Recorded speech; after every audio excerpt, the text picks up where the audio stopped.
இலை, கொஞ்சம் புதினா சேர்த்திக்கங்க. நாங்கள் வந்து 1 கிலோ சிக்கன் பிரியாணி செய்ய போகிறோம். அதுக்கு 1 கிலோ சிக்கன். நெக்ஸ்ட்டு ஆனியன் சேர்த்திக்கங்க. Add onion. நல்லா ஃப்ரை பண்ணுங்க. 10 நிமிஷம் அப்படியே ஒரு தட்டம் போட்டு மூடி வச்சிருங்க. நல்லா வதக்கந்து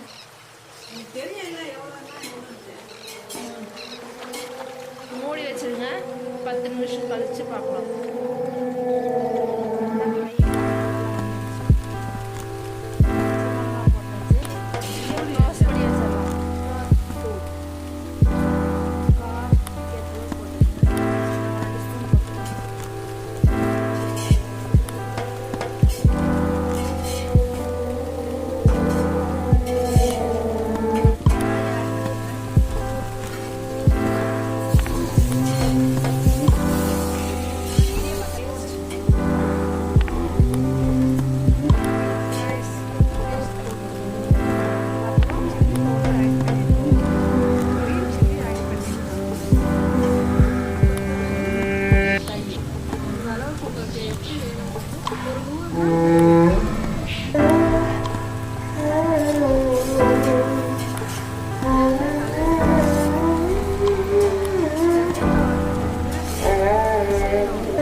சால்ட் போட்டிருக்கேங்க.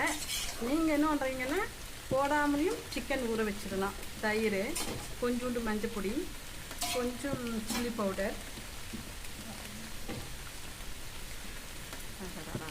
ஆட் பண்ணிக்கோங்க. ஆப்பில் 1 தான் ஓகே தான். ஆஃப் தயிர் பண்ணிக்கலாம். புதினா கொஞ்சம், கொத்தமல்லி கொஞ்சம் போட்டிருக்கோங்க. அப்படிதான் வாசனை வர்றதுக்கு. பவுடர் ஆட் பண்ணியிருக்கோம். நாங்கள் ஃபுட் கலர் போடலை. நீங்கள் வேணும்னா நீங்கள் லைக் பண்ணுறதெல்லாம் போட்டுக்கோங்க. நீங்கள் இருந்தால் காஷ்மீர் சில்லி பவுடர் ஆட் பண்ணிக்கோங்க.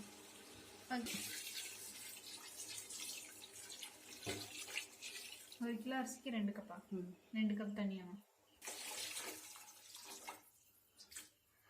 1.5 லிட்டர் தண்ணி. க்ளோஸ் பண்ணி வச்சிருங்க. சிக்கன் வேகட்டும். தண்ணி கொதிக்கிறதுக்கு நாங்கள் மூடி வச்சிருக்கோம். நல்லா கொதிக்குது. ரைஸ் போடுறேன். தண்ணி நல்லா இருக்குது. தண்ணியெல்லாம் வடிகட்டிட்டு அதுக்கப்புறம் அரிசி போடுங்க.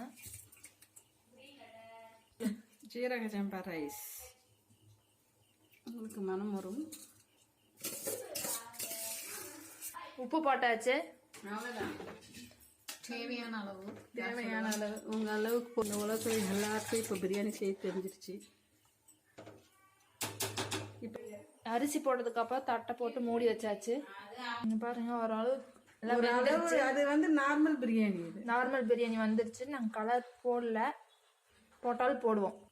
10 நிமிஷம் ஆகும். தம் போட்டாச்சு. என்றா புதுசா வாய்ஸ் நினைக்கிறீங்களா? நான் தான் உங்க ரெகுலர் வாய்ஸ் கொடுக்குறேன். பிரியாணி ரெடி. நாங்கள் இப்போ ட்ரம் போட்டு வச்சுருக்கோம். பாருங்கள், ஸ்லிம்மில் வச்சுருக்கோம். அடுப்பு சிம்மில் எரிஞ்சிட்ருக்கு. ட்ரம் போட்டு வச்சாச்சு. பிரியாணி ரெடி.